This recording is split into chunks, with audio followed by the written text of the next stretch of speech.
سورت سبا مکی سورت ہے، 54 آیات ہیں. ترتیب کے اعتبار سے 34 نمبر سورت ہے. نزول کے اعتبار سے 58 نمبر سورت ہے. اس سورت کا نام اس لیے سبا ہے کیونکہ اس میں اہل سبا کا قصہ بیان ہوا ہے. یہ واحد سورت ہے جس کا نام کسی مملکت کے نام پر رکھا گیا ہے اور وہ ہے مملکت سبا. سبا کا واقعہ اتنی تفصیل کے ساتھ کسی اور سورت میں بیان نہیں ہوا. بسم اللہ الرحمن الرحیم. الحمد للہ الذی له ما فی السماوات وما فی الارض وله الحمد فی الآخرہ وهو الحکیم الخبیر. يعلم ما يلج في الأرض وما يخرج منها وما ينزل من السماء وما يعرج فيها وهو الرحيم الغفور.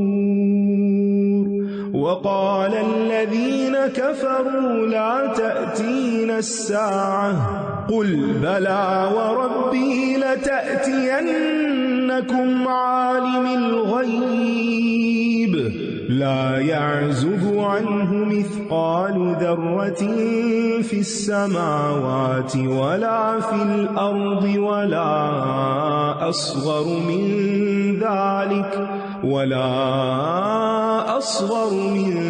ذلك ولا أكبر إلا في كتاب مبين.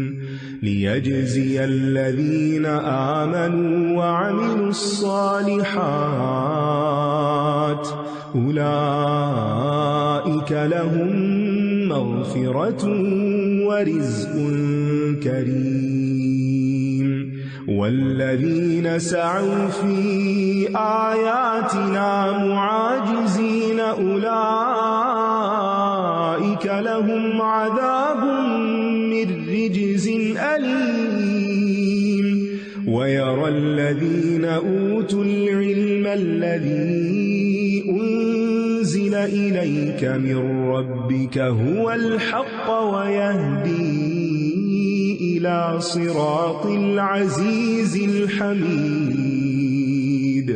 وقال الذين كفروا هل ندلكم على رجل ينبئكم إذا مزقتم كل ممزق إنكم لفي خلق جديد أفترى على الله كذبا أم به جنة بل الذين لا يؤمنون بالآخرة في العذاب والضلال البعيد.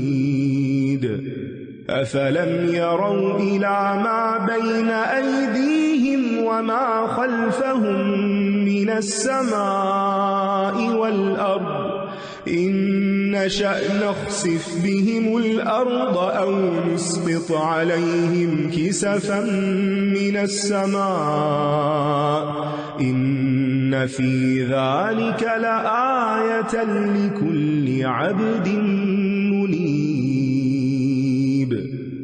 بسم اللہ الرحمن الرحیم. سب تعریفیں اس اللہ کے لیے ہیں جس کی ملکیت میں وہ سب کچھ ہے جو آسمانوں اور زمین میں ہے، اور آخرت میں بھی سب تعریفیں اسی کے لیے ہیں، اور وہ خوب حکمت والا، خوب باخبر ہے. سورۃ سبا ان 5 سورتوں میں سے ہے جن کا آغاز الحمدللہ سے ہوا ہے. ابتدا میں ہی اللہ کی تعریف کی گئی ہے. کس بنا پر؟ کہ ہر چیز کا مالک وہ ہے. حمد توحید کے بغیر نامکمل ہوتی ہے. حمد میں خوبیوں کی وجہ سے کسی کی تعریف کی جاتی ہے، کیونکہ خوبی نہ ہو تو تعریف کیسی. لیکن حمد میں محبت اور تعظیم بھی شامل ہوتی ہے. حمد میں تعریف کے ساتھ شکر بھی شامل ہوتا ہے، اور کائنات کی کسی بھی چیز سے فائدہ اٹھانے پر ہمیں اللہ ہی کا شکر ادا کرنا چاہیے، کیونکہ وہ سب کچھ اللہ کا ہے، کوئی دوسرا اس کا شریک نہیں. لہذا حمد کا بھی کوئی اور مستحق نہیں. دنیا میں تو اہل ایمان اللہ کی تعریف کرتے ہی ہیں، قیامت کے دن بھی مومن اللہ کی تعریف کریں گے. دنیا میں اللہ کی حمد بیان کرنا عبادت ہے، جبکہ آخرت میں اہل ایمان کی روحانی غذا ہوگی. جیسی حمد و ثنا کا اظہار آخرت میں ہوگا ایسا دنیا میں ہو نہیں سکتا، کیونکہ وہاں تو منظر ہی بدل جائے گا.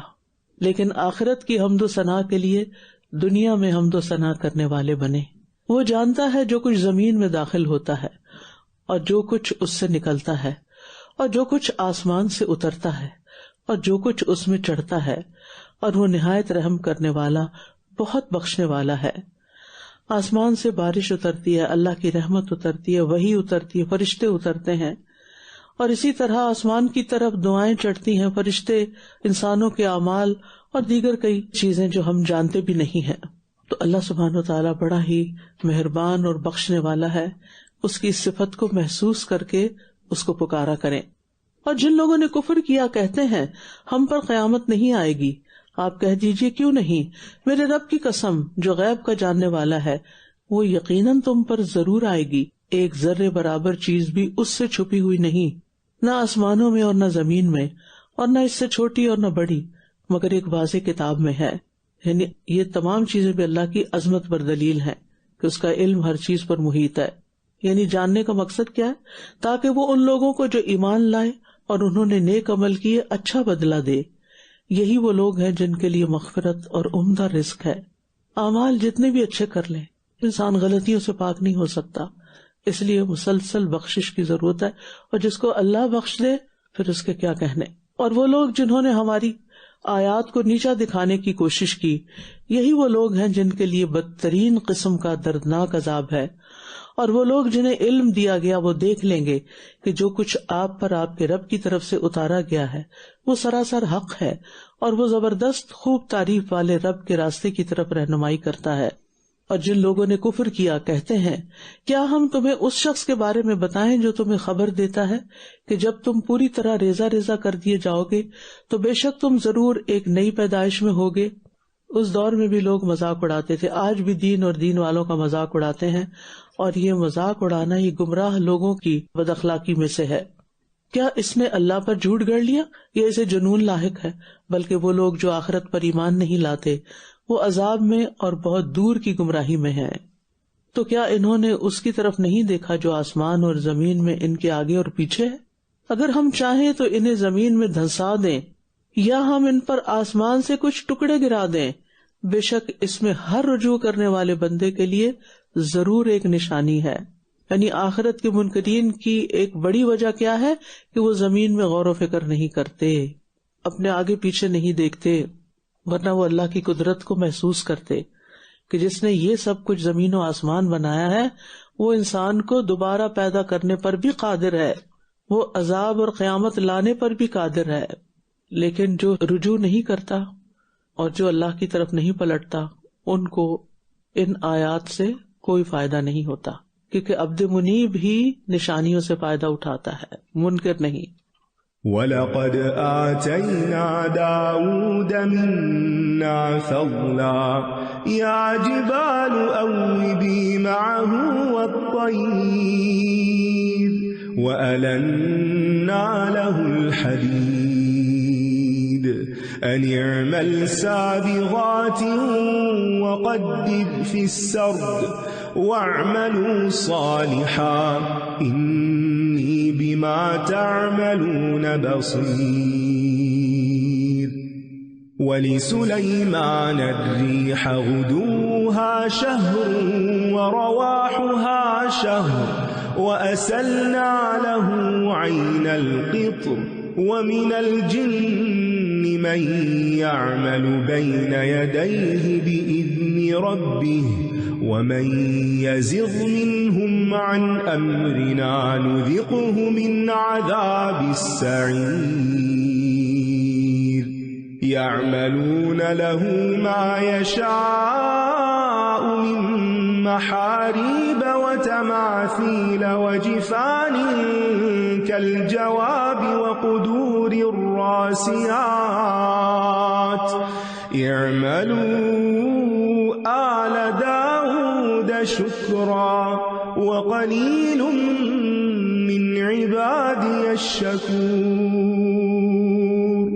فَلَمَّا قَضَيْنَا عَلَيْهِ الْمَوْتَ مَا دَلَّهُمْ عَلَى مَوْتِهِ إِلَّا دَابَّةُ الأرض تأكل من سأته فلما خر تبينت الجن أن لو كانوا يعلمون الغيب ما لبثوا في العذاب المهين لقد كان لسبإ في مسكنهم آية جنتان عن يمين وشمال كلوا من رزق ربكم واشكروا له بلدة طيبة ورب غفور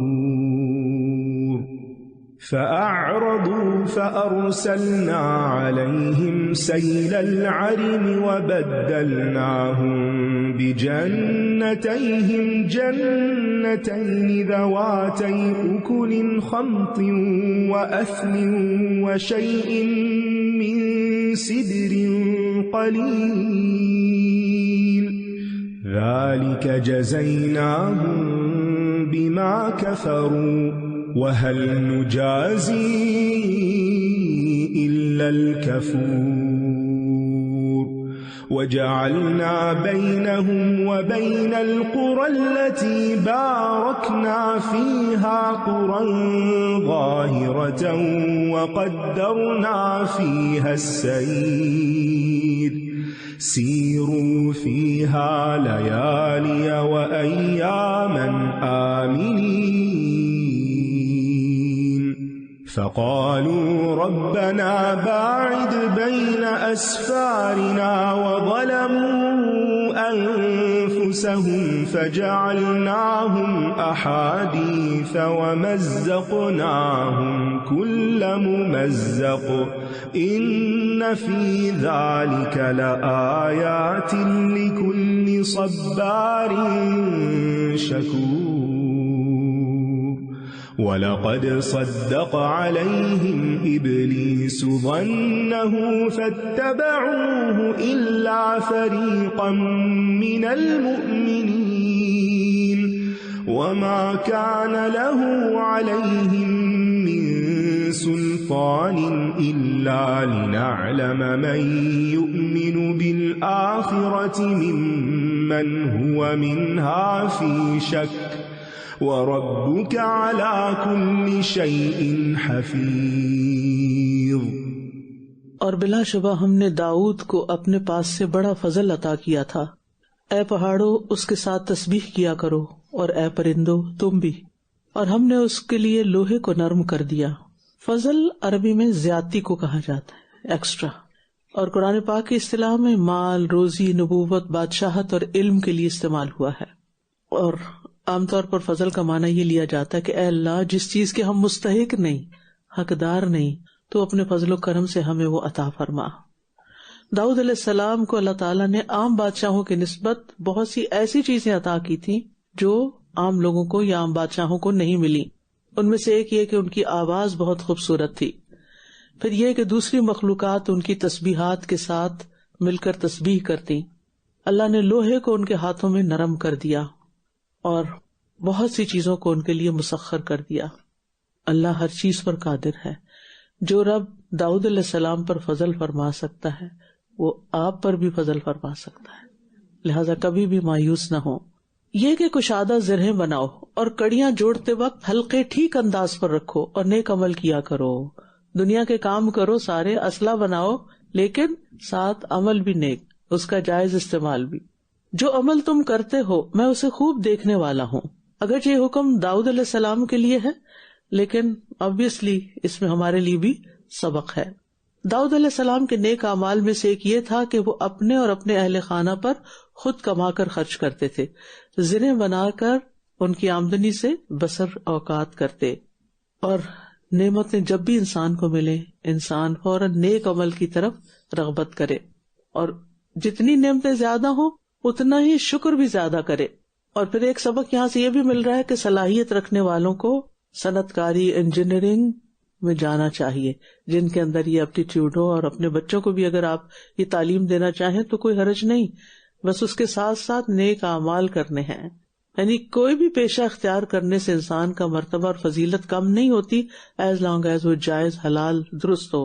اور سب سے بہترین چیز یہ کہ انسان اپنے ہاتھ سے کمائے اور اسباب اختیار کرے اور کوشش کرے. اور سلیمان کے لیے ہوا کو مسخر کر دیا. اس کا صبح کا چلنا 1 ماہ کی مسافت کا اور اس کا شام کو چلنا بھی 1 ماہ کی مسافت کا تھا. اور ہم نے اس کے لیے تانبے کا چشمہ بہا دیا. اور جنوں میں سے کچھ وہ تھے جو اس کے رب کے اذن سے اس کے سامنے کام کرتے تھے، اور ان میں سے جو بھی ہمارے حکم سے سرتابی کرتا ہم اسے بھڑکتی ہوئی آگ کا مزہ چکھاتے. داؤد علیہ السلام کے بعد اب یہاں سلیمان علیہ السلام کا ذکر کیا جا رہا ہے کہ وہ 2 ماہ کا سفر 1 دن میں کر لیتے تھے. یعنی آج کے دور میں شاید آپ کو یہ بات بہت حیران کن نہ لگے، لیکن اس زمانے میں ہی آپ دیکھیں ابتدا ہو گئی تھی ہوائی سفر کی. وہ ہوائی سفر کرتے تھے، ہوا ان کو لے جاتی تھی. اور داؤد علیہ السلام کے لیے لوہا نرم کیا گیا تو سلیمان علیہ السلام کو وہ نعمت وراثت میں مل گئی. مزید یہ کہ ان کے لیے تانبے کا چشمہ بھی جاری کر دیا گیا، اور اللہ نے اپنے اذن سے ہی جنوں کو ان کے ماتحت کر دیا، ان کے کنٹرول میں کر دیا. وہ اس کے لیے بناتے تھے جو وہ چاہتا تھا، بڑی بڑی عمارتیں اور مجسمے اور حوضوں کی طرح کے لگن اور گڑی ہوئی دیگیں، یعنی لوہے کا کام بھی، عمارتوں کا کام بھی. اے آل داؤد، شکر کرنے کے لیے عمل کرو، اور میرے بندوں میں سے کم ہی شکر گزار ہیں. تو اس سے یہ پتہ چلتا ہے کہ ان کو طرح طرح کے کاموں کو لینے کا طریقہ سکھایا گیا، اور وہ جنات سے یہ کام لیتے تھے کیونکہ ان کے لشکر بھی بہت زیادہ تھے، ان کا بھی شاید انتظام کرنا ہوتا ہوگا. اور یہاں پر یہ جو بات کی گئی نا، قلیل من عبادی الشکور، کہ شکر گزار بندے تھوڑے ہی ہوتے ہیں. شکر گزاری سے اللہ کے ہاں قدر و منزلت میں اضافہ ہوتا ہے، اللہ کے نزدیک انسان معزز ہوتا ہے. لیکن بہت سے لوگ یہ راز ہی نہیں جانتے کہ شکر ادا کرنے کا کتنا فائدہ ہوگا، کیونکہ ہمارے پاس ایسی ایسی نعمتیں ہیں جن کا ہمیں احساس بھی نہیں، شعور بھی نہیں، تو ان پر بھی شکر ادا کرنا چاہیے کہ جو ہمیں نظر بھی نہیں آتی.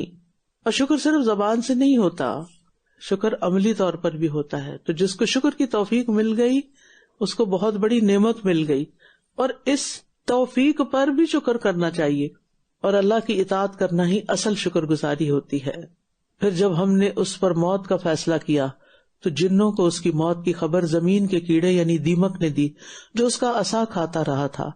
پھر جب وہ گر پڑا تو جنوں پر واضح ہو گیا کہ اگر وہ غیب کا علم رکھتے ہوتے تو رسوا کن عذاب میں مبتلا نہ رہتے. یہاں ان کی موت کا خاص تذکرہ کیا جا رہا ہے، یعنی اگر کوئی موت سے بچ سکتا تو عظیم الشان سلطنت کے بادشاہ سلیمان علیہ السلام موت سے بچ جاتے، کیونکہ ایسے لوگوں کی پھر لوگ بہت زیادہ عزت و عظمت کرتے کرتے ان کو رب کا شریک بنا دیتے ہیں. لیکن جس پر موت آئے وہ رب نہیں ہو سکتا. اور پھر یہ کہ جنات کے بارے میں لوگ سمجھتے ہیں کہ ان کو غیب کا علم ہے. جنات کو غیب کا علم نہیں ہے. اگر ہوتا تو وہ سلیمان علیہ السلام کی موت کے بارے میں فوراً جان لیتے. جنات تو خود عاجز ہیں، وہ دوسروں کو کیا فائدہ پہنچائیں گے. بلا شبہ قوم سبا کے لیے ان کے رہنے کی جگہ میں ایک نشانی تھی. دائیں اور بائیں طرف 2 باغ تھے. اپنے رب کے رزق میں سے کھاؤ اور اس کا شکر ادا کرو. عمدہ شہر اور خوب بخشنے والا رب. قوم سبا کا علاقہ عرب کا جنوب مغربی علاقہ تھا جو آج کل یمن کہلاتا ہے. سبا ایک شخص کا نام تھا جس کے 10 بیٹے تھے. بعد میں یہ 10 قبیلے بن گئے اور انہی میں سے 4 بیٹے اپنے خاندان سمیت شام کی طرف منتقل ہو گئے. قوم سبا میں نشانی ہے، یعنی تاریخی طور پر اس میں تمہارے لیے ایک سبق ہے کہ شکر گزار قوم ترقی کرتی ہے، جیسے داؤد علیہ السلام اور سلیمان علیہ السلام تھے، اور ناشکروں کے اوپر زوال آ جاتا ہے. لیکن وہ منہ موڑ گئے، یعنی انہوں نے ناشکری کی تو ہم نے ان پر بند توڑ سیلاب بھیج دیا، اور ہم نے انہیں ان کے 2 باغوں کے بدلے 2 ایسے باغ دیے جو بد مزہ پھلوں، جھاؤ کے درختوں اور کچھ تھوڑی سی بیریوں والے تھے. یعنی ناشکری قوم کا یہ انجام ہوا کہ سیلاب کا عذاب ان پر آ گیا. ان کی ناشکری کا ہم نے انہیں یہ بدلہ دیا، اور ہم سخت ناشکرے کو ایسا ہی بدلہ دیتے ہیں. تو جب کوئی زوال آئے کسی نعمت کا تو یاد رکھیں، ضرور سوچیں کہ کہیں میں نے کوئی ناشکری تو نہیں کی تھی. اس لیے انسان کو ہمیشہ استغفار کرتے رہنا چاہیے کہ اللہ ہم شکر کا حق ہی ادا نہیں کر سکتے جتنا کرم تو نے ہم پر کیا ہے. تو یہاں یہ بتا دیا گیا کہ ناشکری کی سزا صرف قوم سبا تک محدود نہیں، بلکہ ہر ناشکرے کی اللہ کے ہاں یہی سزا ہوتی ہے. اور یہ چھوٹی چھوٹی تکلیفوں پر باویلا شروع کر دینا، چھوٹی سی تکلیف کو بڑا بنا کے دکھانا، اور نعمتوں کی قدر نہ کرنا، ان کو ایکنالج نہ کرنا، انسانوں کا شکر گزار نہ ہونا، اپنی ذمہ داریوں کو چھوڑ دینا بھی ناشکری ہوتی ہے، کیونکہ اللہ نے کام کا ایک موقع دیا اور آپ کام ہی نہیں کر رہے. اور ہم نے ان کے اور ان بستیوں کے درمیان جن میں ہم نے برکت دی تھی چند نمایاں بستیاں بنائی تھی اور جن کی مسافت ہم نے اندازے پر رکھی تھی، تم ان میں راتوں اور دنوں کو امن و امان سے چلو پھرو. یعنی قوم سبا کی ترقی اور خوشحالی کی دوسری وجہ ان کا تجارتی نظام تھا، کمیونیکیشن بہت آسان تھی. اور برکت والی بستیوں سے مراد شام کی بستیاں، یعنی یمن اور شام کے درمیان بہت سی بستیاں تھیں جن کے اپنے فائدے تھے، نمایاں بستیاں تھیں جہاں وہ رک رک کر لمبے سفر طے کیا کرتے تھے. اور ایسی بستیاں جو شاہراہ عام پر ہوتی ہیں اور چھپی ہوئی نہیں ہوتی، ان میں انسان سفر کرتے ہوئے اپنی بہت سی ضروریات پوری کر لیتا ہے. تو انہوں نے کہا ہے ہمارے رب ہمارے سفروں کے درمیان دوری پیدا کر دے، ناشکری. اور انہوں نے خود اپنی جانوں پر ظلم کیا تو ہم نے انہیں داستان بنا دیا اور ہر طرح سے مکمل طور پر ریزہ ریزہ کر دیا، سارا کلچر تمدن سب تباہ کر دیا. بے شک اس میں ہر بہت صبر کرنے والے، بہت شکر کرنے والے کے لیے یقیناً بڑی نشانیاں ہیں. اصل میں ہوتا ہی ہے کہ جب انسان کو بہت کچھ مل جاتا ہے نا، مال و دولت زیادہ ہوتا ہے، نعمتیں زیادہ ہوتی ہیں، تو پھر انسان کے اندر ایک مستی آ جاتی ہے اور منہ سے انہونی باتیں کرنے لگتا ہے، اور ایسی ہی باتیں اس کے لیے وبال کا باعث بن جاتی ہیں. تو ہو سکتا ہے انہوں نے زبان سے بھی ایسی باتیں کی ہوں یا پھر عمل میں ان کے روڈنس اور تکبر اور مستی ہو. تو اللہ کے بہترین بندے کون ہوتے ہیں؟ جو بہت صبر کرنے والے شکر گزار ہوتے ہیں، جو عطا ہونے پہ شکر کریں اور جو آزمائش میں صبر کریں. اور بلا شبہ ابلیس نے ان کے بارے میں اپنا گمان سچ کر دکھایا. مومنوں کے ایک گروہ کے سوا سب نے اس کی پیروی کی. یعنی شیطان کا قوم سبا اور ان جیسی قوموں کے بارے میں اپنا گمان سچ ثابت ہوا کہ میں ان کو ضرور گمراہ کر کے رہوں گا. لیکن مومنوں کے ایک گروہ کے سوا، اس کا مطلب یہ ہے کہ مومنوں کا ایک گروہ ایسا ہوگا جو ہمیشہ شیطان کے جال سے محفوظ رہے گا. اللہ ہمیں بھی اس میں کر دے. تو قوم سبا کے اندر بھی مومن تھے، ان پر شیطان غالب نہ آ سکا اور اس کا ان پر کوئی زور نہ تھا، مگر اس لیے کہ ہم جان لیں کہ کون ان میں سے آخرت پر ایمان رکھتا ہے اور کون ہے جو اس کے بارے میں شک میں ہے. اور آپ کا رب ہر چیز پر خوب نگہبان ہے. یعنی ابلیس کے پاس کوئی ایسی طاقت نہیں کہ وہ زور زبردستی سے کسی کو اپنے رستے پہ ڈال لے. وہ صرف وسوسوں تک اختیار رکھتا ہے اور وسوسے اور سوچیں ہی انسان کو مار جاتی ہیں. تو وہ برائیوں کو خوبصورت انداز میں پیش کرتا ہے، شک میں مبتلا کرتا ہے اور انسان کے اندر خواہشات کو ابھارتا ہے، اور خواہشات انسان کی ویکنس ہوتی ہیں، پھر وہ ان کو پورا کرنے کے لیے غلط رستوں پہ چل پڑتا ہے. وآخر دعوانا ان الحمد للہ رب العالمین. سبحانک اللہم وبحمدک، اشہد ان لا الہ الا انت، استغفرک واتوب الیک. السلام علیکم ورحمۃ اللہ وبرکاتہ. اللهم اجعل القرآن ربيع قلبي ونور صدري. اللهم اجعل القرآن ربيع قلبي ونور صدري. اللهم اجعل القرآن ربيع قلبي ونور صدري.